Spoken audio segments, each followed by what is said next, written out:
Meu nome é Nelson, que é a questão da gente passar os nossos conceitos de certo ou errado, os conceitos de religião aos nossos filhos, é importante. E por que que eu considero isso, na minha opinião? Porque às vezes a gente diz o seguinte: não, quando o nosso filho crescer, ele escolhe qual religião ele vai seguir. Mas quando a gente pergunta o seguinte, quando o filho diz para nós: não, eu não quero estudar, quando eu crescer eu resolvo. E a gente, sabendo da importância que é para o futuro dele a questão de estudar, a gente diz não. Mesmo que ele ainda não tenha consciência da necessidade, mas o pai e a mãe vai dizer não. Você vai estudar porque é necessário. E mais tarde você vai saber o porquê. E na questão religiosa, na questão espiritual, eu digo o seguinte, que quando crescerem e eles puderem escolher que religião eles vão seguir, eles só vão poder comparar se eles tiverem base com alguma coisa, com uma outra religião. Olha, eu estou numa determinada religião que eu acompanhei sempre meus pais, mas agora que eu sou adulto, eu quero conhecer uma outra religião. E aí tu vai tomar como base o quê? Aquilo que tu aprendeu na primeira, onde tu acompanhava os pais. E aí tu vai poder dizer, não, realmente, essa aqui é diferente, eu me sinto melhor aqui e é aqui que eu vou ficar. Agora, quando a gente não tem base, não tem como fazer essa comparação. Assim como a gente faz a comparação com uma escola, com outra, né? Os professores, o ensino, a gente precisa ter um parâmetro para que a gente possa fazer uma avaliação, né, se aquilo é bom ou não. É a mesma coisa se alguém, né, apresentar para nós um pudim e eu nunca experimentei e vou dizer se é bom ou ruim. Né? É aquela minha primeira impressão. Mas se ao longo da minha vida eu tenho, desde pequeno comido, né, vindo comendo pudim, eu posso, né, mais tarde avaliar e dizer, não, realmente. A gente normalmente diz, não, esse pudim é igual ao da minha avó, é igual ao da minha mãe, é igual ao da minha tia. Não é igual ao do pai, porque o pai não sabe fazer, né? Mas normalmente é assim que a gente faz uma avaliação. A gente diz normalmente, né? Você deve escutar muito que a gente não deve julgar, né? Você deve escutar muito isso. Mas nós fizemos isso o tempo todo. Nós vamos no mercado escolher tomate, o que nós fizemos? Nós julgamos os tomates, quais são os melhores para a gente poder levar, né? Pelo preço que a gente está pagando, não pode pegar qualquer tomate. E assim a gente faz o tempo todo. Né? Só que julgar e condenar tem uma diferença muito grande. E às vezes a gente condena as pessoas só em ver elas. E esse é o erro. Né? Julgar, às vezes, inconscientemente a gente faz isso. Avalia a pessoa, a roupa, né? Estatura, cabelo. As mulheres reparam muito mais do que os homens, né? Então a avaliação, a gente chama de avaliação, né? Faz uma avaliação, mas na verdade é como se estivesse julgando a pessoa pela aparência, pelo aquilo que ela está apresentando. Isso não significa dizer que o que a pessoa está apresentando seja toda ela por inteiro. É uma parte. É o corpo físico. E é sobre algumas coisas dessas que a gente vai conversar hoje à noite. Então, pessoal, a palestra de hoje, né, o tema, foi escolhido do capítulo 21, que fala de falsos profetas, falsos cristos e falsos profetas. E eu gostaria de dizer para vocês da onde, no Evangelho segundo o Espiritismo, da onde é que saiu esse item, né? Falsos cristos e falsos profetas. E para isso a gente tem que falar do evangelista Mateus, capítulo 24, do item 1 a 14, onde Jesus, né, assim fala, é chamado o sermão profético. Né? Tem o sermão do monte e esse é o sermão profético. E lá, o que ele profetiza é o seguinte, ele diz assim: E quando Jesus ia saindo do templo, aproximaram-se deles os discípulos, para lhe mostrarem a estrutura do templo. Jesus, porém, lhe disse: não vedes tudo isto? Em verdade vos digo que não ficará aqui pedra sobre pedra que não seja derrubada. E estando assentado no Monte das Oliveiras, chegaram-se a ele os seus discípulos em particular, dizendo: dize-nos quando serão essas coisas, e que sinal haverá de tua vinda no fim do mundo. Tá? Algumas traduções, tá, dizem a maturação do planeta, o destino, a consequência do planeta.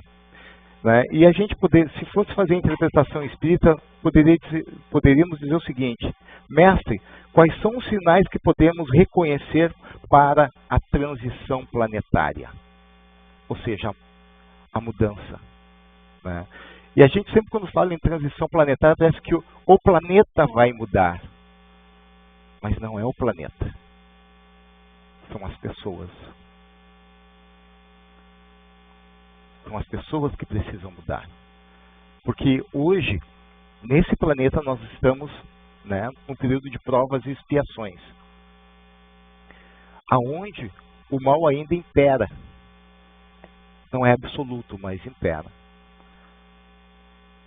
No mundo de regeneração, isso altera. Porque o bem começa a sobrepujar o mal. Não totalmente, mas começa a aparecer melhor. Mas isso depende das pessoas, depende do crescimento de cada um de nós.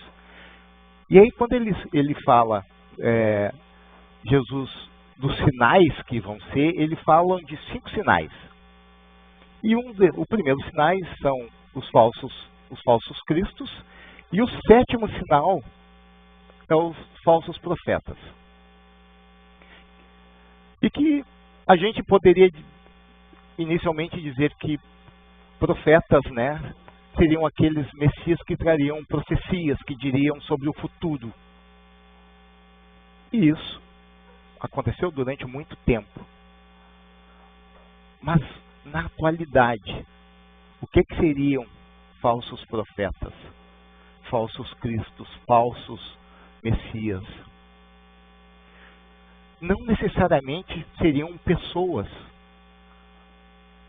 Poderiam ser doutrinas. Ou a gente poderia dizer o seguinte: falsos profetas, falsos messias. Eu poderia dizer que poderia ser o dinheiro, o poder, o sexo desregrado e o entendimento das religiões.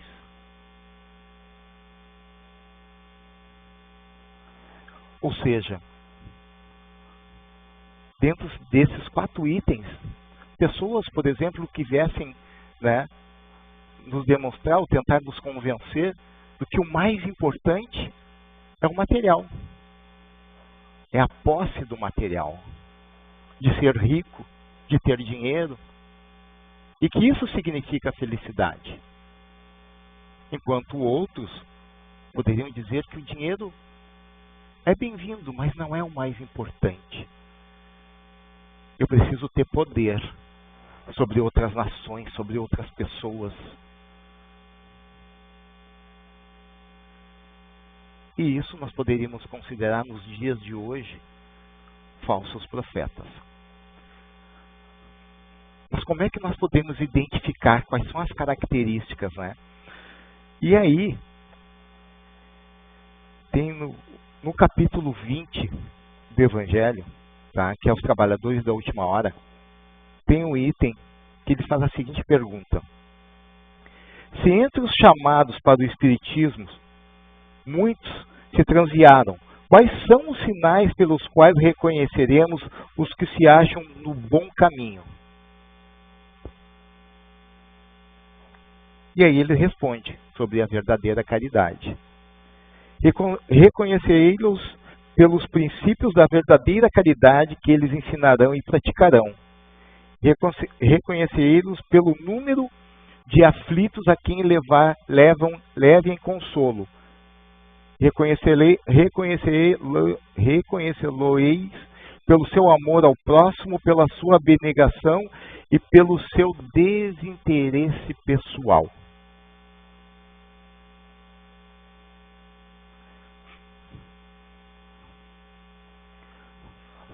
Todos nós, de uma forma ou outra, somos influenciados o tempo todo por espíritos encarnados ou por espíritos desencarnados. Alguém sempre nos dizendo que caminho devemos seguir, o que é certo, o que é errado.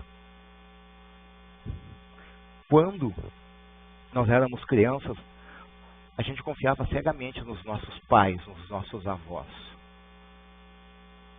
Mas à medida que nós crescemos e nos tornamos adultos, nós precisamos fazer as avaliações das pessoas que estão na nossa volta, que a gente passa a conviver no trabalho, em outros ambientes, para saber se as orientações que eles estão nos passando se realmente condiz com o que a gente considera de certo e errado para a nossa vida.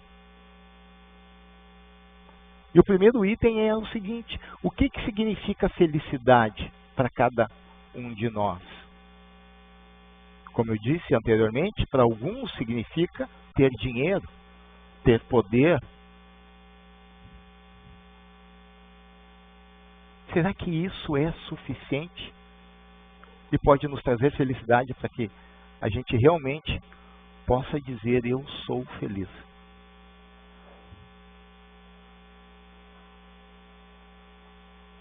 Porque muitos de nós, às vezes, vão passar uma vida inteira trabalhando para conseguir atingir um objetivo, por exemplo, de conseguir uma casa própria, de comprar o seu primeiro carro. E talvez antes que isso aconteça, a gente mude a prioridade, que seja talvez dar uma escola melhor aos filhos, de poder, né, se graduar, ou a esposa, ou a nós mesmos, para que a gente possa atingir um emprego melhor. Porque as nossas prioridades, elas vão mudando o tempo todo. Então, as pessoas que estão à nossa volta e que vão nos aconselhar, que vão nos mostrar caminhos, tem que ser pessoas que têm afinidades com os mesmos tipos de pensamento que nós temos sobre vida, sobre crescimento, sobre amor, sobre respeito.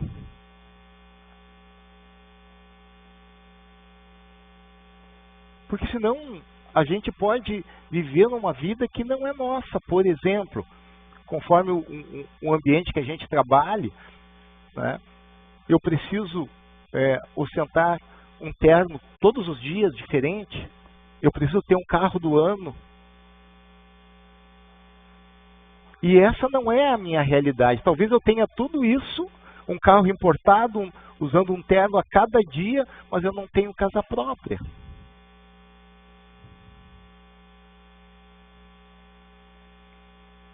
E aí a gente pode parar para pensar que talvez eu esteja bem entre um grupo de pessoas, mas eu não me sinta à vontade porque eu não sou eu mesmo. Porque talvez eu seja uma pessoa que eu não gosto de usar terno, que eu não acho necessário andar com um carro do ano, sendo que o carrinho que eu tinha antes me levava a qualquer lugar. E hoje eu tenho uma dívida, uma prestação que eu mal consigo pagar. Porque talvez a gente, para tentar ser alguém que a gente não é, isso saia muito caro.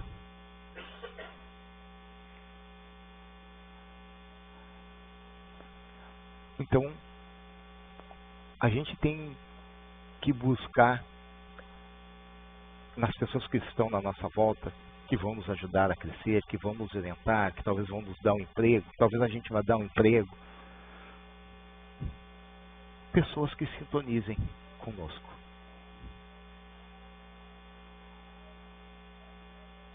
Porque no mundo espiritual acontece da mesma forma. Os espíritos sintonizam conosco pelos nossos pensamentos.